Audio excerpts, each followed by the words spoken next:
Welcome to the uLead podcast, brought to you by the Council for School Leadership of the Alberta Teachers Association. In today's episode, we bring you a breakout session from uLead 2023. This session features two presenters, Adedeji Bowoade and Michael Carter, speaking about the ways the education system impacts multiple marginalized students. We also hear the reflections of the participants from the discussion that the presenters facilitated. If you like this session, join us at uLead 2024 in Banff.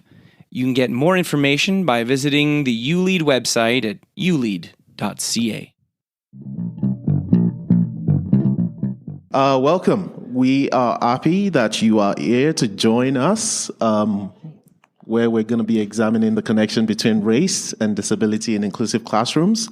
Maybe I'll introduce myself briefly. My name is Adedeji Bowoade, and this is Michael Carter. We're still going to be doing some introduction later on, but we want you to know that this session is not going to be like the two of us just standing here talking the entire time.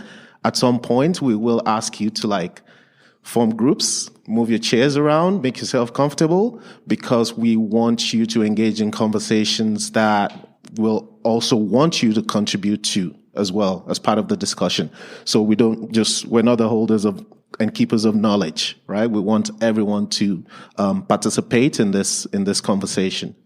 You can tell that we're movers and shakers.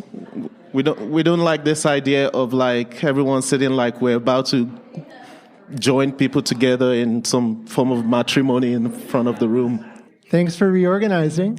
I think it'll make the second half of our presentation even more interactive and exciting. I'd like to acknowledge that this place is on the traditional territories of the people of Treaty 7, the Stoney Nakoda, the Blackfoot Confederacy, and the Dene Tsuut'ina. It is also home to Métis Nation of Alberta, Region 3, part of the Métis homeland. In recognition of the First Nations and Métis on whose land we sit, we celebrate the resilience of all Indigenous peoples, past, present, and future. We commit to continuing to educate ourselves about decolonization, and we support Indigenous peoples in their pursuit of self-determination, sovereignty, and justice. I also want everyone to think about the privilege of this space, of this hotel, and I'd add the inaccessibility of this space.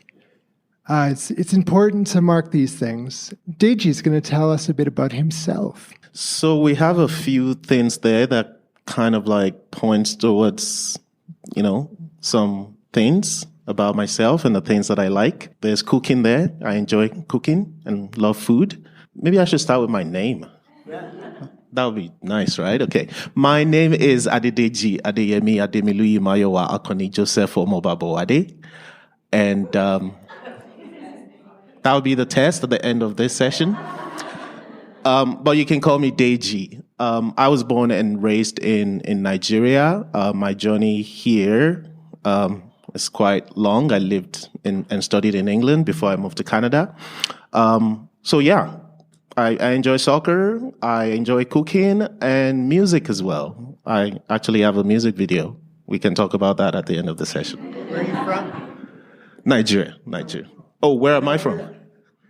Where are you really from? I'm used to that. That's why I said Nigeria. I am a learning support teacher in Lethbridge, Alberta. Shout out to the Lethbridge folks in the house. So I've been teaching for 10 years now, mainly as a learning support teacher. Hi, everyone. I'm Mike Carter. I'm a disabled teacher from Lethbridge, Alberta. In November 2020, Deji and I began collaborating together on this topic. I've been aware of the ways that disability has been constructed apart from other identities, often as a way to bring focus to disability as a site of oppression. As a white man with a physical impairment, I found myself well reflected in the discipline, and I recognize my privilege in this respect. I also recognized, however, that the way disability studies and disability activism fight for disabled people often excludes multiply marginalized people. This work, alongside Adedeji, helps me understand the complexity of disability when we consider every disabled person, including racialized people. In addition to my work alongside disabled students and leading colleagues as a learning support teacher at Chinook High School in Lethbridge, I'm an improvising musician. I play saxophone. I enjoy exploring cities and reading Canadian fiction. In our presentation today, we have two key questions that we're going to be talking about. And the first one, we're going to explore how ableism and systemic racism impact multiply marginalized students. Here we'll look at, on the one hand, how schools have historically and contemporarily used disability as a mechanism to oppress racialized students. On the other hand, we'll recognize racialized disabled people's rich, valuable lived experience at the intersection of race and disability. And then Adedeji is going to address our second question. Thank you, Mike. The second question is, how do we as educational leaders facilitate change in the classroom? I don't know if anyone was here yesterday when Jason Schilling did his presentation. It took me a long time to say something because this is something that I'm really passionate about, wanting to see like changes to the system of education in this country and in our province. And I always find that anytime we have the conversation, we always hit like a wall. And that wall is the government. And I always feel like once we hit that wall, then that's where the conversation stops. I hope that in this room as educators that we don't stop at a wall at any point in time during this session, that we can find ways in which we can facilitate changes in our classrooms and schools. So I want you to think today that during this presentation, when you hear like, race, I want you to think, I know I'm Black, I don't know if you can tell, but I want you to think about Indigenous students. Because in terms of like this country, this province, when we're talking about race, I want you to think about Indigenous students. Yes, think about Black students as well, but more about Indigenous students. So I'll move on to the next slide where we look at these terminologies, which I believe we're all familiar with. I'll just go over some of the definition.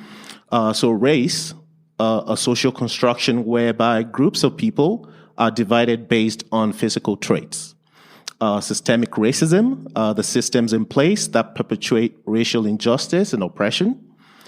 Racialization, recognizing the impact of race on someone or something, placing it in a racial context.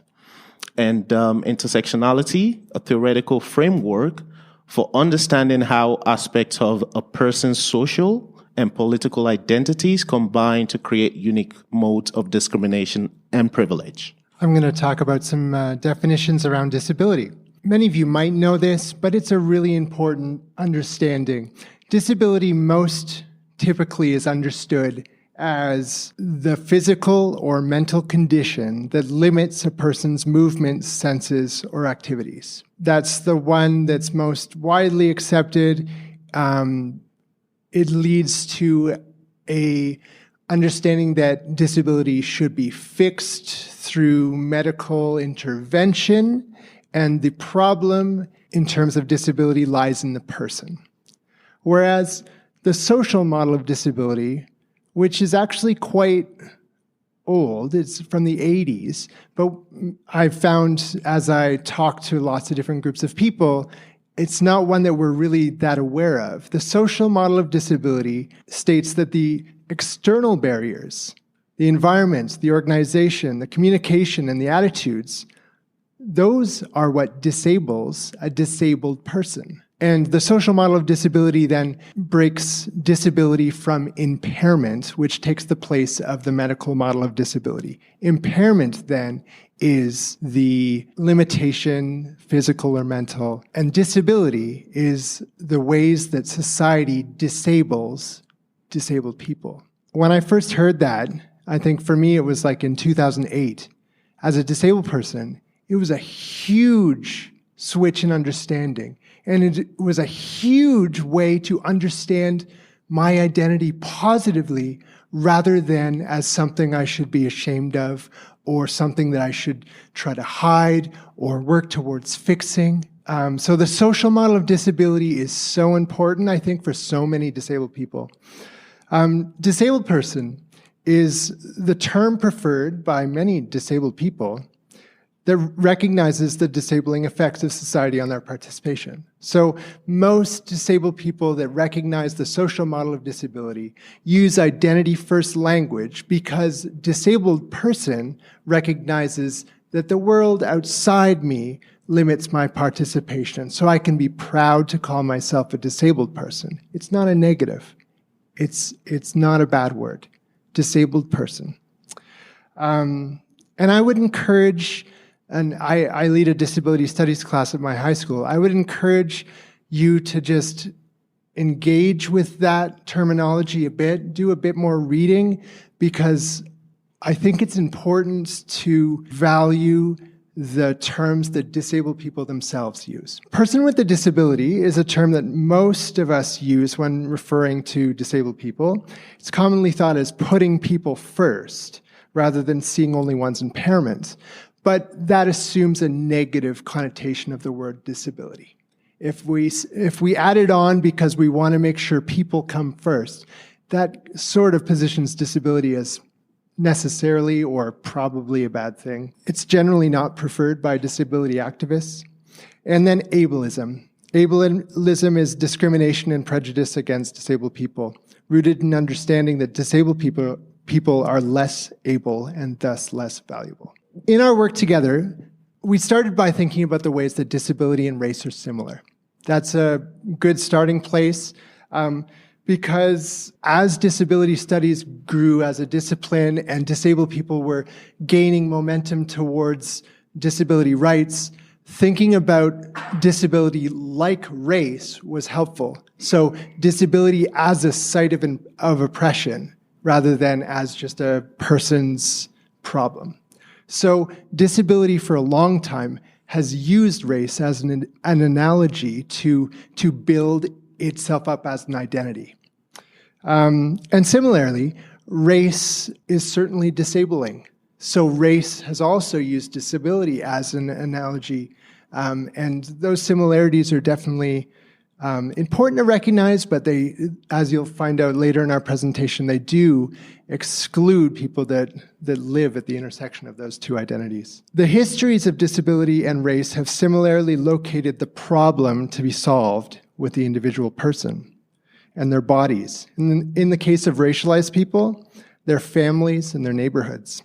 Both disability and race share a history of misused science aimed at upholding ableism and racism. Disabled people's history includes our continuing systems of institutionalization and eugenics, that is, forced sterilization of disabled people and other undesirables, which remained law in this province until 1972. Disabled students continue to be subjected to medically supported hierarchies that problematize their bodies and limit their potential in school and beyond.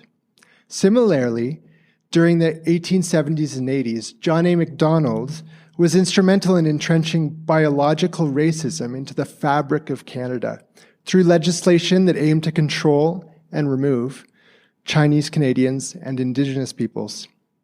Additionally, racial segregation in schools remained law in Canada until the mid-20th century, impacting Black students, especially in Ontario and Nova Scotia.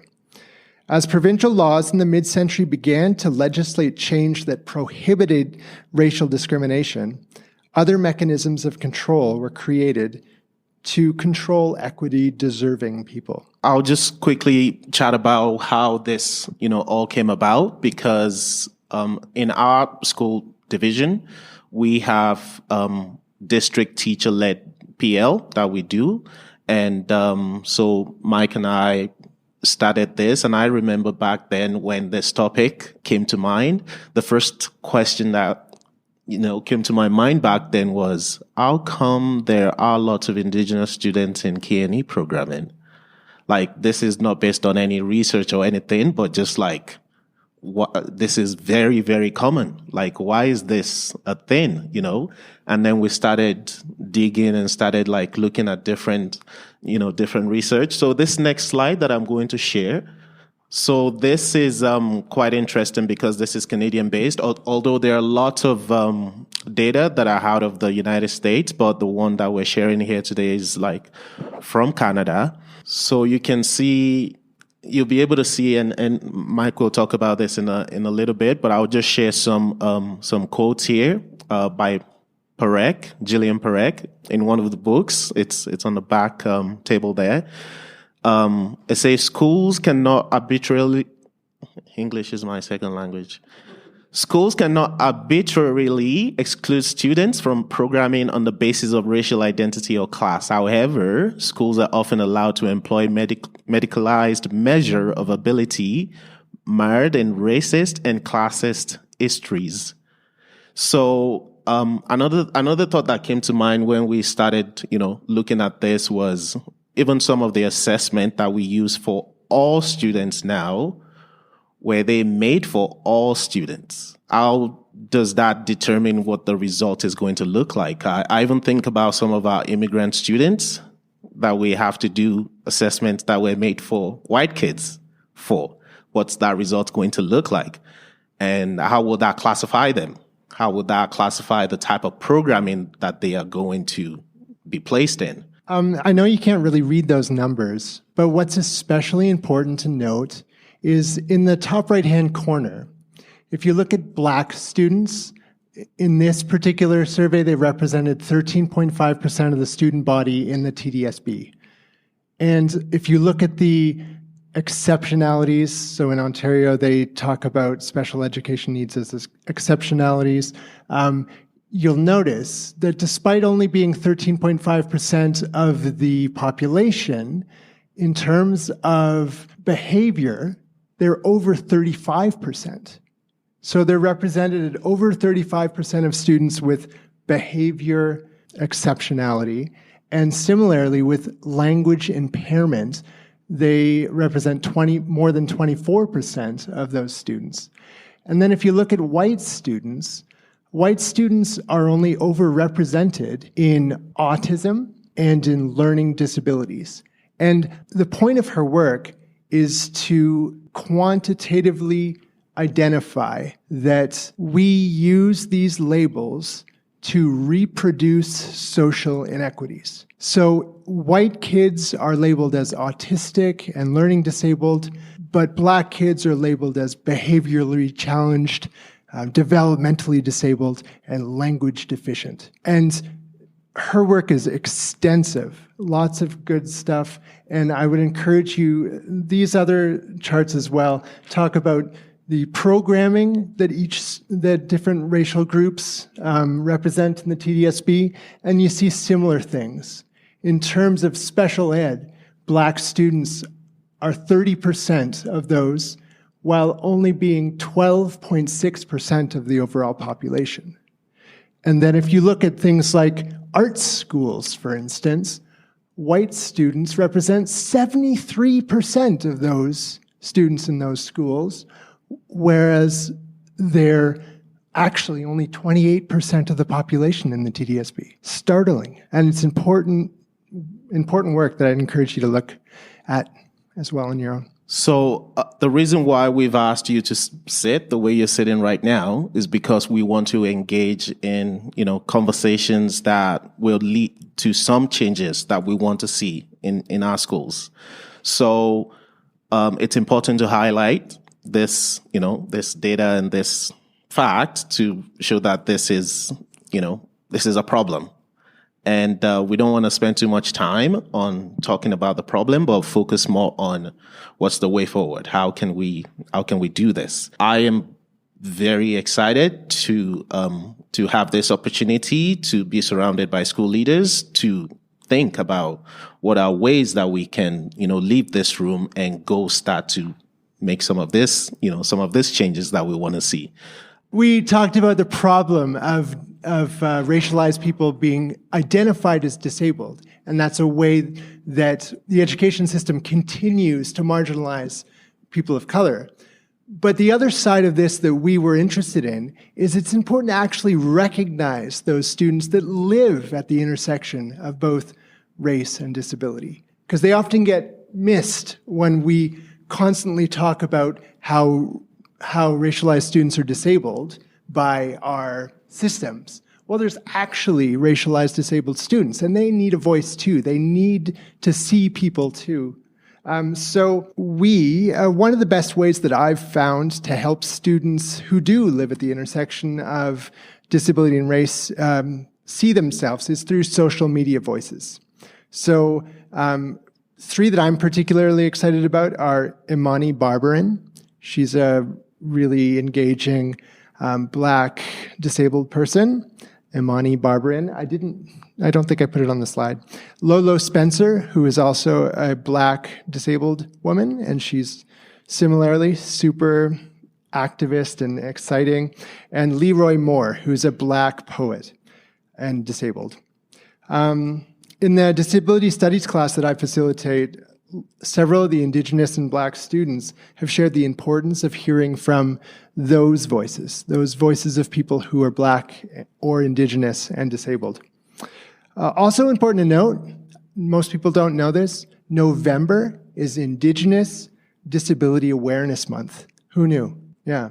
In Canada, many Indigenous people are also disabled people. Too often, this is due to continued racial discrimination in our healthcare system that leads to poor health outcomes for many Indigenous people. For others, Indigenous disabled people exist and have the right to be seen and heard and be proud of their identity. The lived experience of disabled racialized people can be erased in discussions about how disability has been used to continue oppressing people of color. So it's important to also recognize the value of those living at that intersection. I think it's interesting that we skipped the slide and then you talked about how these people are often missed. So the irony, right? Okay, so what do we need to do? What do we want to see? Like, what are some of the changes that we want to see? At some point during this session, which is we talked about like second half of this session, we will be talking about some themes, that we'll be having conversations about. But I want us to start, thinking about the current system, like how are disabled and racialized students able to access supports, if we think about during COVID, when everything went online, how was access? What did that look like? I remember trying my very best as a learning support teacher to connect with students. I always say that I was like a YouTuber because I wasn't getting anything on the other end, but I was just saying everything and just remembering to tell them to like and subscribe at the end of every session, because that was it was interesting. But it was nice to see at that point that not everyone had the access at the time. Thinking about, I said earlier, K&E enrollment, thinking about equity-related skills built into everything that we do as a society, and thinking about the research as well, like what research do we need to do, to continue to help with this work as well. I think one of the most important things we need to think about as a group is how we can collectively challenge deficit perceptions of racialized disabled people to support them, and also for us to build more critical activist dispositions. This is, instead of finding solutions that aim to fix the problem, because I would argue that's what we've found in our research. So many times we recognize a problem and we try to fix it. We fix it by maybe a pullout situation or a special targeted intervention. But these are all time limited, and they're always trying to fix the problem with some kind of additional Band-Aid. We have to challenge the very fabric of our systems of inclusion that tend to further marginalize disabled racialized students, as demonstrated by the research we've looked into. For me, I continually ask myself, how am I imagining and creating a better future for disabled people and for equity-deserving people more generally? So, we're getting really close to the fun part.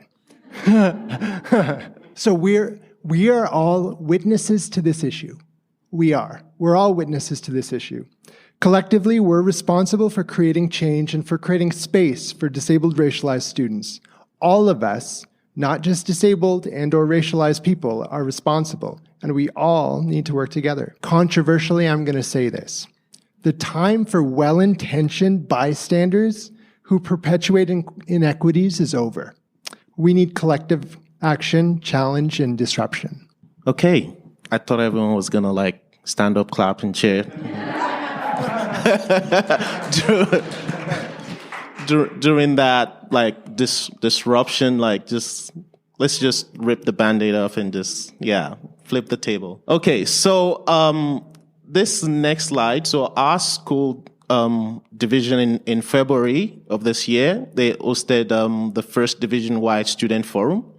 And so the division worked with each middle and high school to invite students to gather and talk about inclusion and wellness, because we think student voice is really important. And the goal of the forum was for students to assist the division in becoming better informed and to help shape and guide our system to be responsive and accurate in meeting the needs of students. So the event was an opportunity to inspire and leverage student voices, like I said earlier, and listen to their interest and concern as well. We are going to be the change that society needs/wants. So what we're doing here is basically igniting that and providing a voice for students to make sure that they are heard and to make sure that they are seen. My name's Noor. I go to LCI, and I'm in grade 11. We kind of talked to other students from other schools from different grades, and we discussed a few questions about what's happening in our schools and how to improve, and basically people's experiences with the schools. I hope that we can gain a better understanding of kind of what students have to go through and what they want to change, and implement that throughout the schools and kind of use their voices and listen to them. And I hope it provides better insight.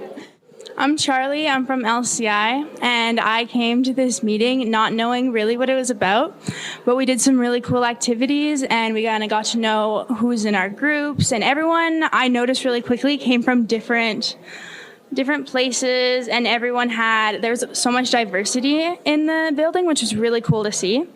And I think the big what they're looking to accomplish is to see everyone's point of view on things, because teachers don't really get the full picture, but students are actively in the schools and they know what's happening.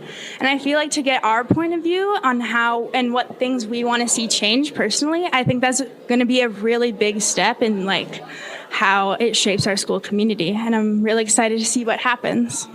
So we've met with our students and we've heard and listened to the feedback that they have generated regarding quick questions we had where we did a Plicker activity and 8 questions that really involved deeper conversation with our wellness teams facilitating.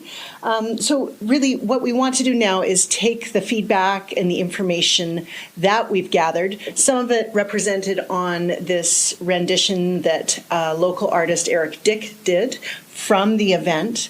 And we want to be sharing that information, the interests, the concerns, the ideas, the really great, rich conversation that occurred, and using it to inform our staff, our students, our community, and our parents, so that decisions that we make moving forward really do involve our primary resource, which is our students.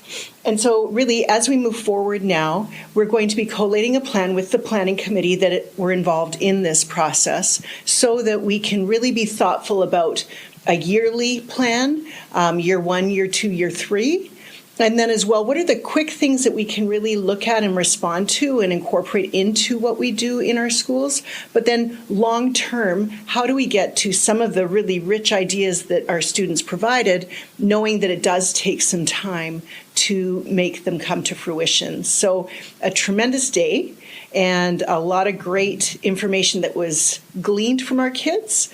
and students, and now we're just moving forward and wanting to make sure that our students know that those ideas were heard and that we are going to respond in a very thoughtful way.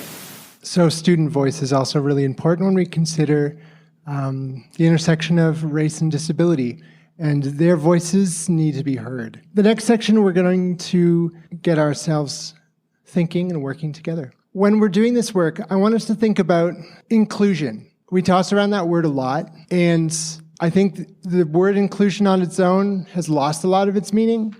It doesn't mean much doesn't mean much to me, I can tell you. I don't know if it means, it does vary. Some people still hold that word very dear and have a very clear idea of what that means. But I see examples of so-called inclusion that make me really turn away from that word in a lot of ways. I would encourage you to think about equity and justice when you're thinking about the questions we're going to pose to you. A lot of the work that's moving forward in terms of the disability community and in terms of diversity and human rights is focused on justice, not so much inclusion, because I think we're starting to understand that inclusion is just a mechanism whereby the dominant culture gets to decide who to include and still leaves those people at the margin. So we need to work towards justice. Okay, so this is what we're going to do. We will be discussing these themes. So I would say for about maybe 4 or 5 minutes, we're going to think about how, disadvantage and oppression impact multiply marginalized students across these areas. So we'll pick the first one, so programming. So think about your school. What does programming look like in your school? And think about, disabled students and racialized students, based on programming in your school. We'll talk for about 4 minutes, and then maybe like a minute, we'll have someone from the group share some thoughts from your group. And remember to take a long view of this. What I think we know is that so often when we create resources that are meant to create equitable situations for disabled or racialized students, what we're actually doing is reproducing inequity.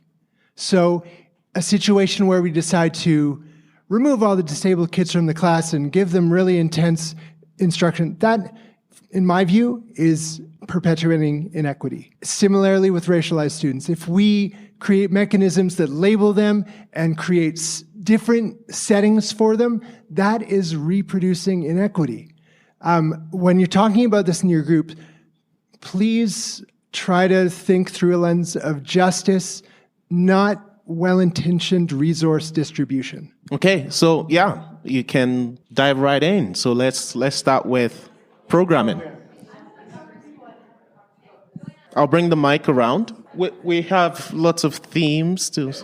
Yeah, I think that's a good idea. So I don't know. I actually don't know how much time we have left. But do you see any theme on there that you think that is really important that we touch on? Can we pick like top? Because we have like 7 there. Can we pick top 5? Okay, so we'll skip the 2 and just do the 5. So maybe I'll start with this group. Do you have a representative? Nobody's touching their notes. So in our group, we were talking a lot about what we mean when we're talking about like the pinnacle of ability.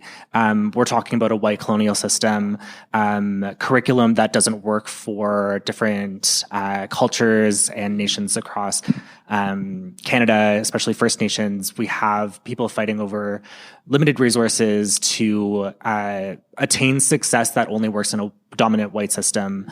So when we talk about programs like high-cost special education, First Nations are fighting for resources that don't fit within a system that fits for their students.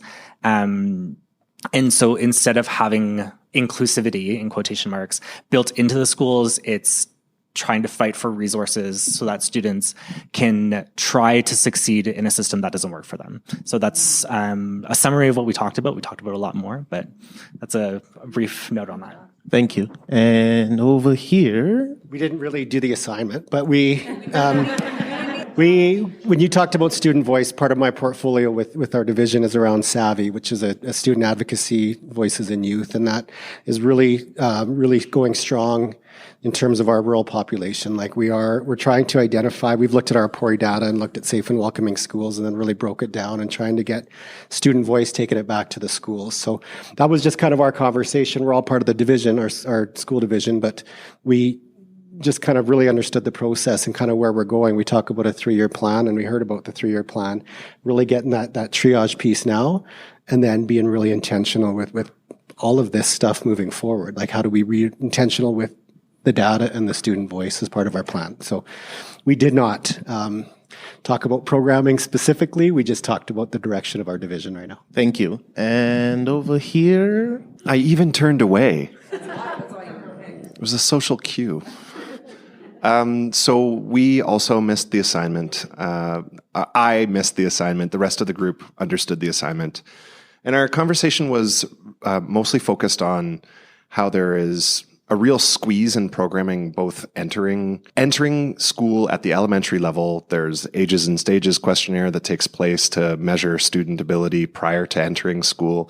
There's perhaps an eye assessment that takes place in kindergarten once they're in school, and all the way through. You're streamed through middle school, you're streamed through high school, and then there are diploma examinations in order to earn a diploma at the end of high school.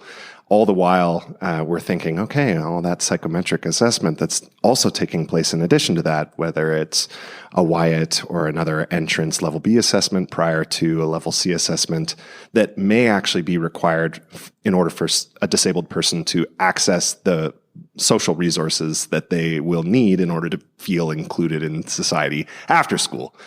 So we didn't come up with any solutions. Like, I think we need a really wholesale change, systemic change, in order to address really complex overlapping problems. So that is just a statement of facts, I think. thank you. And over here, I teach, and I'm the principal with the PUF preschool program. So what we do by nature is inclusive. And it really is looking at the strategies that we use in classrooms as universal strategies. So things like visuals, they work for kiddos that have, more developmental delays. They work for children who have more English as a second language, children that have more behavioral challenges. So trying to use more of those universal strategies to support children rather than, this child has autism, we're going to do this. And then we talked a little bit about, looking at using some of those strategies, like if you have a child that's a little bit older and say they're learning English, instead of using like a learning support person to teach them English, when what they want is that belonging and that ability to make friends, how do we build on that so the child is excited about coming to school, has those connections, and then can learn some of the other things that we want to teach rather than jumping right to how do we work on, teaching this child English, but they don't have the friends and the social connection that they may be looking for. and over here. So much like the other groups, we didn't totally get enough time to dive into all the ins and outs of the programming, but we kind of just talked about each of our contexts, and then kind of, I feel, started to shovel away at the question as to, yes, we know that we are all trying the things and doing the things when it comes to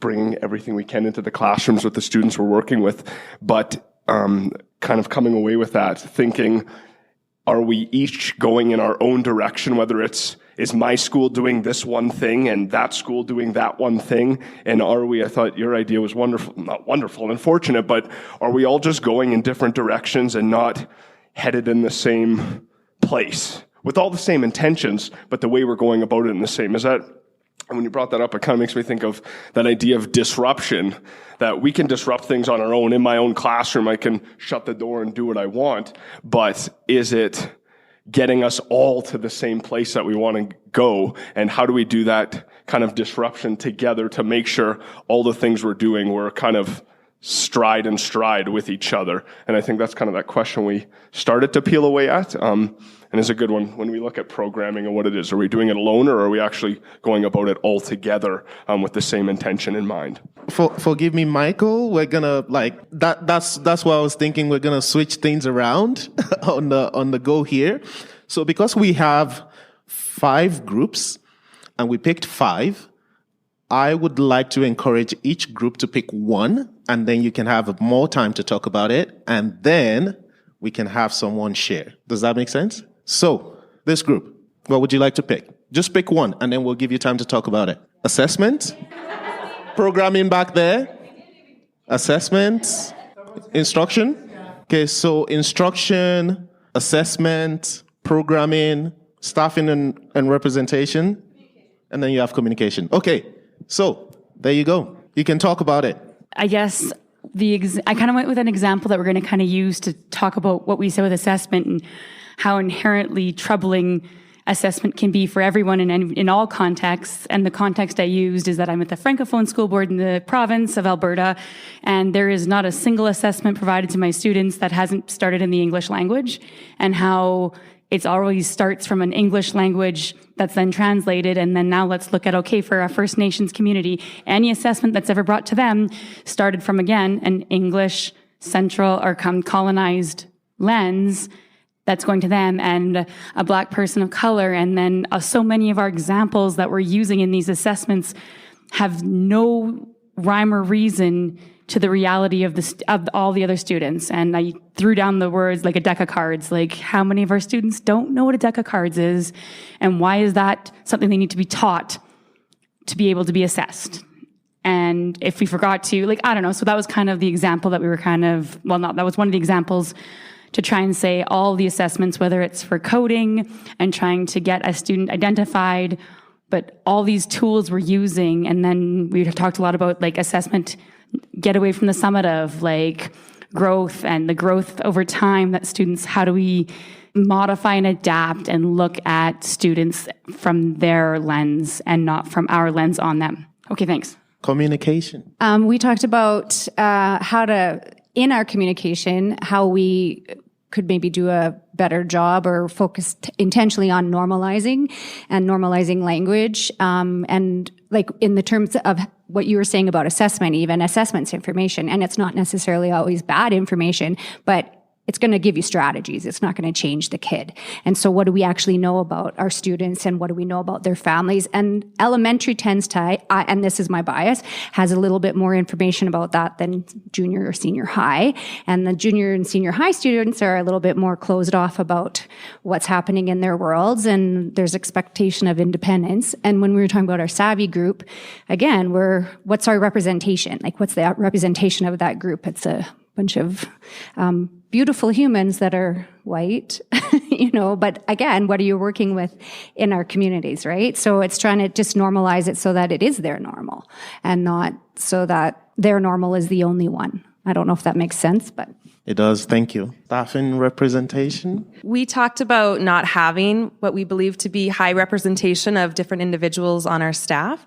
And in the hiring process, how maybe people doing the hiring have some limiting beliefs about what individuals can do on the job, or what changes they have to make to their school buildings to make them more accessible. And then we talked about also, as people hiring, not a lot of people are applying with different disabilities or from specific racialized groups. And so then going downstream of how do you, share with students about different career options, or how do you, bring these thoughts and jobs to their mind before they are streamed into a program where they cannot access them because they don't have the prerequisite skills beforehand. So those are some of our thoughts. Thank you. Instruction, yeah. Can I just first say I really like that answer when you were talking about going downstream, because if students haven't seen themselves in a position, then how are they going to know that they should work toward that? So I think that's a really good point. So we talked about a lot of things, but we did talk about instruction, and talked about when we're adding something new or something that's needed and important, like Indigenous representation or whatever else, and it's taking time of, from the curriculum that traditionally has had to have been taught, and you're thinking, I have to cover all these things. It's the group, I guess, or the higher ups or whatever, giving license to say, yeah, but this is more important, so we're going to cut this part out maybe. And so kind of re-looking at things that way. We talked about getting beyond the four walls of a classroom, possibly looking outdoors to do, outdoor learning, experiential learning, exploratory learning, all those types of things. When you're building a new school, which doesn't happen all that often, but building with all of the learners in mind from the beginning instead of adding things on after in terms of instruction. And we talked about making sure that our instruction reflects everybody and not just necessarily the students that are in front of you at that time, but making sure, so for example, our racialized students, that not all of the books that are being taught are about or written by, or through a white lens, that you have a diversity of representation, but that's ongoing all the time, all year long. Doesn't matter who's in your class, that it's important for everybody. Thank you. And lastly, programming. Okay, well, we had a really wholesome conversation about programming, but I'm not sure that we got to any answers at all. I think just lots of questions as people who make decisions about programs. How do you know that you're doing what's best or right for the children that are in your care? Who gets to make those decisions? Maybe some of those decisions around programming were made in the 90s, and there's board policy that still surrounds those institutions. And how do you change something like that, or help a board to understand that maybe there's another way to look at those policies and that programming? We also, I think, talked about inclusion and what is meaningful inclusion and how do you do it right if you're going to do it. I think all of our schools in the group really believe in inclusive environments and having all types of people supported inside a school or inside a classroom as much as possible. But then just some questions about who decides what's meaningful. Do I, as the vice principal, decide if that child with a severe language disability is meaningfully included right now? How does that child tell me if they feel included in that program, or if it feels like the right place for them? Would they be better in a congregated setting with other people who are like-minded or like in the like position, or would they not? And how do we get their voice to know, right, how they feel about those environments? Just lots of questions and not a lot of answers. I just wanted to add something we were talking about for staffing as well, is that often students or disabled students and racialized students school isn't necessarily the place they're feeling the most belonging. There's lots of systems in place where they're excluded and they're just maybe kind of getting through it till they get through it. So to try to get them and then say, hey, want to go into education? Like we talked about, a lot are like, no thanks, right? Like it's not a place from a young age that they're seeing themselves in because of the way it's set up. So even just changing that climate is really important. How to do that, different story, but yeah. We'll be back next year for more solutions. Thanks so much for being here. I hope we've sparked some conversation and some thinking around disability and race. Just disability, visibility, and visibility of racialized people is so important. It's so important. I think in specific cases where we're thinking about programming, for instance, you always got to think about who's not in the room. And even if we are only making small inroads into meaningful programming, whatever that looks like, visibility is so important for everybody in that room. I live as a disabled person. Deji lives as a black man. This is not on the side of our desk or an additive idea. We live these bodies every day, and we just hope that you will work alongside us to really make the change that we need to see. And we're open to conversation. Phone us, email us anytime. Thanks for listening to this episode of the uLead podcast. Make sure you subscribe to never miss an episode. You can also visit our website at atacsl.ca to get more information on the work of the Council for School Leadership.